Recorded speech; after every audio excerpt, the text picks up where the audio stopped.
At the week that was, we review some of the key highlights in the markets, and we have our analyst for the day, Mr. Maudi Letsoane, and he's in our Durban studios. Thank you very much for your patience, Maudi. When you look at the JSE this week, we have seen that it's back at above 53,000, and the bull run is continuing despite the fact that many believe that the markets are overpriced. What is your interpretation of this scenario? Good afternoon, Colin, and you're absolutely right. I mean, we're back at the 53. In fact, this morning we breached through the 53,000 mark for the JSE. And, the JSE continues to follow the global equity markets higher. And I think this is primarily because of the fact that the markets globally, they remain well supported because of the cheap money that we have in the world. We know that many central banks continue to print money. Recently, it was the Bank of Japan and also the Bank of England. They're all coming through with the stimulus measures. So money is cheap, and you're not really getting much interest when you put your money into other assets, and which is why the equity markets continues to remain really very well supported. Well, I mean, our economics team here in Johannesburg has been looking at several company reports this week, and we saw some results or announcements locally. And when you look at the JSE, which ones caught your attention? It was a busy week for the JSE in terms of the company results. There were a couple of them. I think the ones that really caught my eyes, one of them was BHP Billiton, the mining giants. They came up with the results for the full year results, and a massive loss they recorded, about just over $6 billion US dollars of a loss that was recorded. And this is obviously primarily because of all the problems that we already know in that resources sector. Lower commodity prices, but also they've had to encounter many challenges. That is BHP Billiton. We know that they've had to cut back on they had to write down some losses out in the US because of the lower oil prices, and also they've actually made provision for some of the losses that potentially they will be making out in Brazil. Remember, there was a disaster that took place there with about 19 people losing their lives with the Somaco disaster that took place in Brazil. So they've really had a tough period. That's BHP Billiton in really just trying to survive this tough trading conditions. But another one that came out with the results was obviously Standard Bank as well.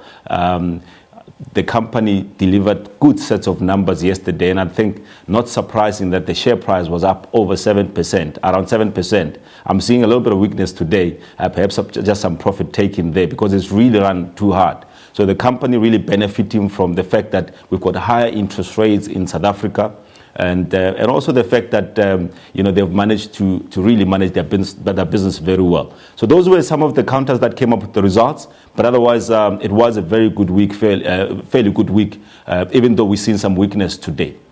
Now, let's turn our attention to the fuel price, which is said to be as cheap as it was in 2012 because of the rand strength. But is this scenario short-lived? Because earlier, around Tuesday, we heard Venezuela saying that they would like to see the oil price at least at around $70 per barrel in the medium term, as many countries are really heart-stricken by the oil glut.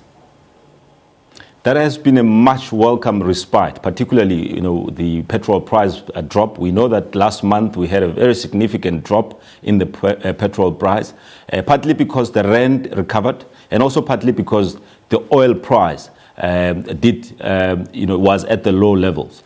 Now, and South Africans need that because, we need that to grow the economy. We know that the consumers are under pressure here in the country. So the low petrol price is really a much welcome good news for the South African economy. And of course, the projections is that we're going to see another drop in September. So that's good news. But now, the recent times, and you mentioned OPEC members and Venezuela who want to see it at $70 a barrel. We all know the OPEC members, they obviously need higher oil prices for them to do well. The Nigerian economy is under pressure. And I think Saudi Arabia also, some of the countries that are really under pressure with the lower oil prices. We know the OPEC meeting is coming in. Speculation at the moment, which is the reason why we've seen the recovery in the oil price. The speculation is that there are those that believe that the OPEC members are going to do something to cut production in order to support the oil price. But it's still just a pure speculation for now. The oil price remains really depressed, and our view is that it's going to remain depressed because ultimately what you need is demand for oil to pick up before you can really see a real recovery. All right, just before you go now, I was very shocked with my colleagues when we have been looking at the way the rand was trending, especially after the local government elections. Now, it has weakened in this recent Olympic performance. What is really causing this weakness?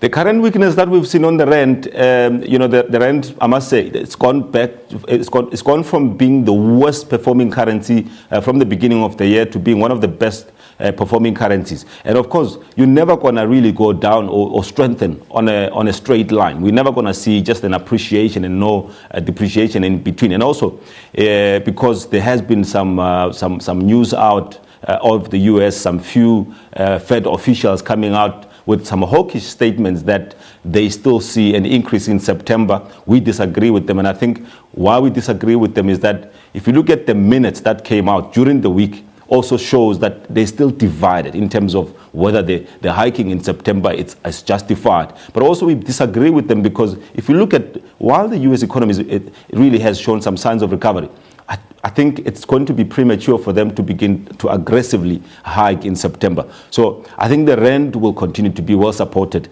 in the absence of a Fed hike in September, which we think is highly likely. Well, coming to us live from our Durban studios, Maudi Letsoane, who is Managing Director of Luhumo Capital, and giving us his analytical perspective on the week that was as we review the markets, especially the JSE, the oil company reports, and other related issues. You're watching News Today, and of course, looking on to other news now.